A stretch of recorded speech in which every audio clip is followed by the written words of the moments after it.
Hello guys and welcome back to Best Car Picks. ഇന്നെൻ്റെ മുന്നിലുള്ളത് നമ്മുടെ ടാറ്റ ടിയാഗോയുടെ XT ലോങ് റേഞ്ച് എന്ന് പറഞ്ഞ മോഡലാണ്.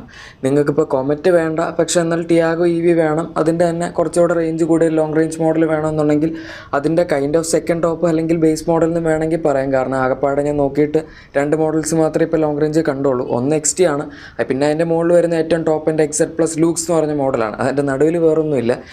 പണ്ടൊക്കെ എനിക്ക് ഒന്ന് നടുവിൽ കുറച്ചും കൂടെ ഉണ്ടായിരുന്നത്, അതായത് XT കഴിഞ്ഞാൽ നേരെ XZ ഇല്ല, XZ+ ഇല്ല, നേരെ XZ+ ലൂക്സ് ഓർ ലക്ഷറി ആ സംഭവം തന്നെ.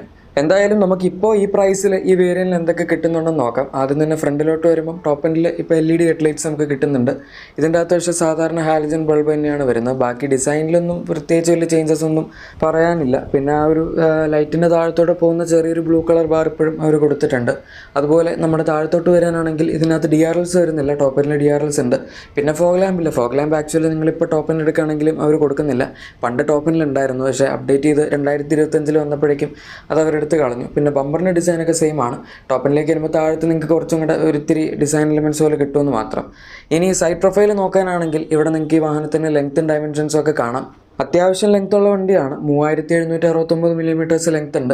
വിട്ടാണെങ്കിലും 1677 മില്ലിമീറ്റേഴ്സ് ഉണ്ട്. വലിയ കുഴപ്പമില്ല. ആൻഡ് കാണുമ്പോഴാണെങ്കിൽ ഈ ഒരു ടീൽ കളറിൽ ഇത് പണ്ടേ അവർ വണ്ടി ഇറക്കിയ സമയത്തോട്ടുള്ളൊരു കളറാണ്. പിന്നെ താഴത്ത് നമുക്ക് ഒരു .TVയുടെ ബാഡ്ജിങ് ഒക്കെ കാണാൻ പറ്റുന്നുണ്ട്. വീൽസ് നോക്കാനാണെങ്കിലും ഇതിനകത്ത് 14 ഇഞ്ച് വീൽസാണ് അവർ കൊടുത്തിരിക്കുന്നത്.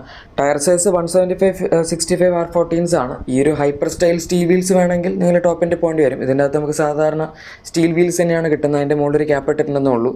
അതുപോലെ സൈഡ് മിറേഴ്സ് നോക്കുകയാണെങ്കിൽ അതിലൊരു ഗ്ലോസി ബ്ലാക്ക് ഫിനിഷിംഗ് ഒക്കെ കൊടുത്തിട്ടുണ്ട്. സൈഡ് ഇൻഡിക്കേറ്റേഴ്സൊക്കെ അതിൽ തന്നെയാണ് വരുന്നത്. ഇതിൻ്റെ അകത്ത് ഓട്ടോ ഫോൾഡിംഗ് ഇല്ല, പക്ഷേ ഇലക്ട്രിക്കൽ അഡ്ജസ്റ്റ് ചെയ്യാൻ പറ്റും.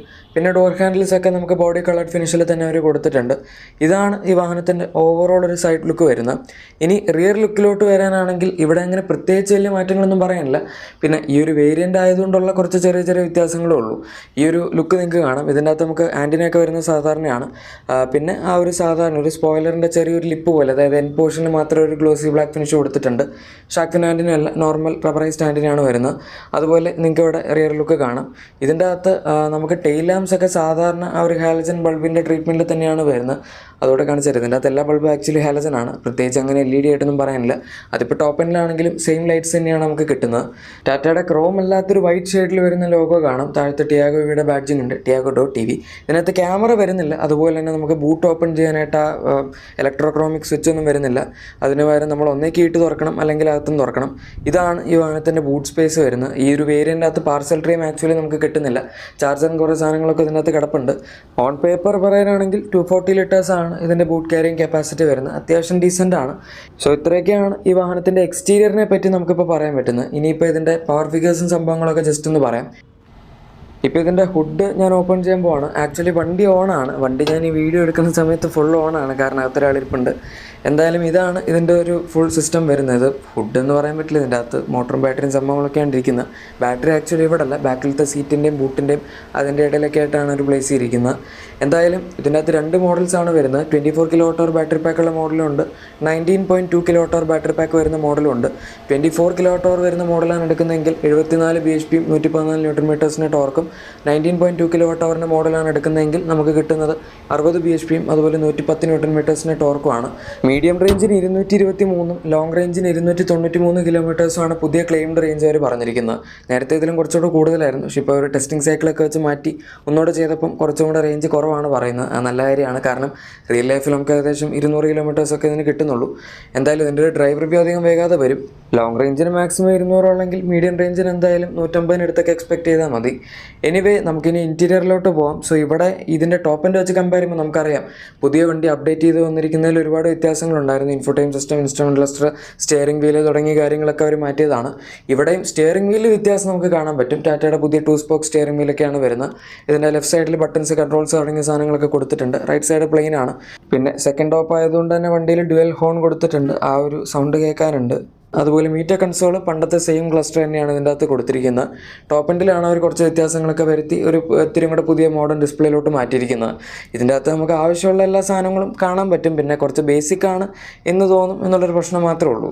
പിന്നെ സ്റ്റിയറിംഗ് വീലാണെങ്കിലും അങ്ങനെ ഒരു ലെതർ റാപ്ഡ് ഫിനിഷിലൊന്നും കൊടുത്തിട്ടില്ല. എല്ലാം മോണോട്ടോൺ, അതായത് ബ്ലാക്ക് കളറിൽ തന്നെയാണ് വരുന്നത്.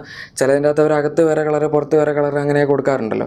ഇതിനകത്തൊരു റഫ് ഫിനിഷാണ്, പക്ഷേ അത്ര ഹാർഡായിട്ടുള്ള മെറ്റീരിയൽ അല്ല എന്നും വേണമെങ്കിൽ പറയാം. നമ്മൾ പിടിക്കുന്ന സ്ഥലം കുറച്ച് സോഫ്റ്റ് ആണ്, പക്ഷേ ഡോർ പാഡ്സ് ഒക്കെ നമുക്ക് ആ ഒരു ഹാർഡ് ടച്ച് മെറ്റീരിയൽസ് തന്നെയാണ് കിട്ടുന്നത്. പിന്നെ പവർ വിൻഡോ സ്വിച്ചസ് ഒക്കെ കാണാം. ഇതിൻ്റെ അകത്ത് ഡ്രൈവർ സൈഡിൽ ഓട്ടോ അപ്പ് ഡൗൺ ഒന്നുമില്ല. സാധാരണ നമ്മൾ ഞെക്കി പിടിച്ചാലേ അത് വരെ മുകളിലേക്ക് പൊങ്ങും താഴെയൊക്കെ ചെയ്യുള്ളൂ. ഡോർ ഹാൻഡിലാണെങ്കിലും ബ്ലാക്ക് കളറിൽ തന്നെയാണ് കൊടുത്തിരിക്കുന്നത്. ഗ്ലോസി ബ്ലാക്കോ അല്ലെങ്കിൽ ക്രോമൊന്നും അല്ല. ഇവിടെയാണ് നമ്മുടെ മിറർ അഡ്ജസ്റ്റ്മെൻറ്റ് വരുന്നത്. ഇത് താഴത്തേക്ക് ആക്ച്വലി ഫോൾഡ് ചെയ്യാനായിട്ട് ആവുന്നുണ്ട്, പക്ഷേ ഫോൾഡിംഗ് ഫീച്ചർ ഈ വണ്ടിയിൽ ഇല്ലാത്തതുകൊണ്ട് അത് ഫോൾഡ് ആവുന്നില്ല എന്ന് മാത്രം. ഓട്ടോ ഫോൾഡിംഗ് വേണമെങ്കിൽ നിങ്ങൾ ടോപ്പ് എൻഡ് എടുക്കേണ്ടി വരും. ഇതിനകത്ത് അഡ്ജസ്റ്റ്മെൻറ്റ് മാത്രമേ ഉള്ളൂ. സോ ഇതാണ് ഈ വാഹനത്തിൻ്റെ ഓവറോൾ സെൻറ്റർ കൺസോൾ ഏരിയ വരുന്നത്.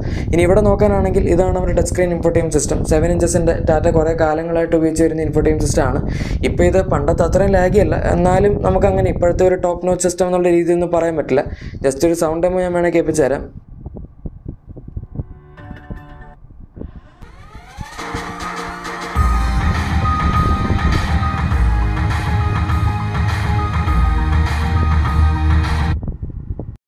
ഇത് XT മോഡലായതുകൊണ്ട് തന്നെ ട്വീറ്റേഴ്സ് ഇതിൻ്റെ അകത്ത് വരുന്നില്ല. ടോപ്പ് എൻ്റെ 6 സ്പീക്കർ ആ ഒരു സിസ്റ്റം വരുന്നുണ്ട്, പക്ഷേ ഹാർമൻ്റെ ഓഡിയോ സിസ്റ്റം ആയിട്ട് തന്നെയാണ് അവർ പറയുന്നത്. ഓട്ടോ ക്ലൈമറ്റ് കൺട്രോളൊക്കെ ഇതിൻ്റെ അകത്ത് വരുന്നുണ്ട്. അതിന് നോബൊക്കെ കാണാം, പണ്ടത്തെ സെയിം സാധനമാണ്.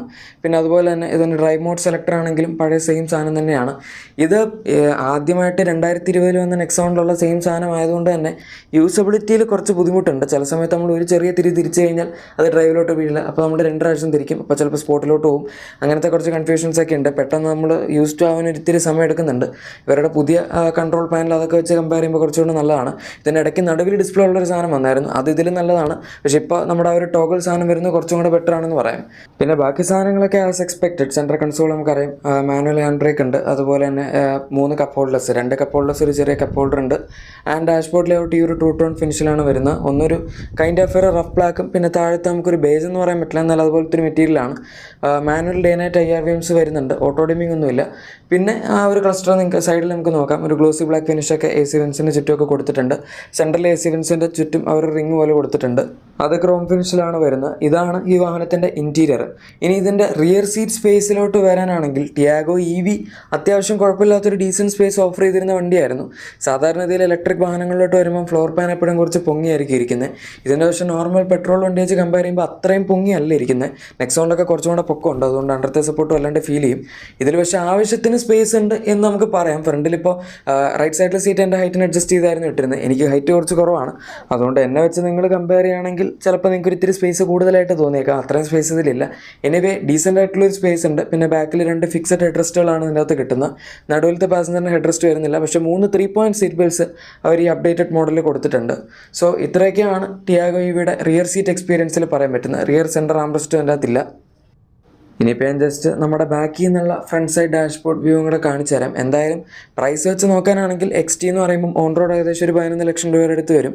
എനിക്ക് ഫീൽ ചെയ്ത് അപ്ഡേറ്റിന് മുന്നേ ഉണ്ടായിരുന്ന വണ്ടിയുടെ ആ ഒരു സെയിം മോഡലിൽ നിന്ന് അവർ കുറച്ചും കൂടെ ഫീച്ചേഴ്സ് ഇറക്കിയിട്ട് അതിപ്പോൾ XT മോഡലാക്കി ഇറക്കി എന്നുള്ളതാണ്. സ്റ്റിയറിങ്ങും സംഭവങ്ങളൊക്കെ കുറച്ച് മാറ്റിയിട്ടുണ്ട്. എന്തായാലും നിങ്ങൾക്ക് വേണമെന്നുണ്ടെങ്കിൽ തീർച്ചയായും കൺസിഡർ ചെയ്യാം. ഏകദേശം 180 to 200 കിലോമീറ്റേഴ്സിനടുത്ത് റേഞ്ച് കിട്ടുന്ന ഒരു ഡീസൻ്റ് ആയിട്ടുള്ള സിറ്റി ഡ്രൈവിനൊക്കെ പറ്റിയ രീതി. ബാക്കി കാര്യങ്ങൾ ഞാൻ ഡീറ്റെയിൽ ആയിട്ട് ഡ്രൈവ് റിവ്യൂവിൽ പറയാം.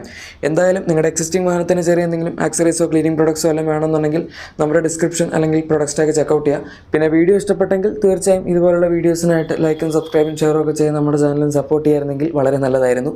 Thank you for watching my video and good bye.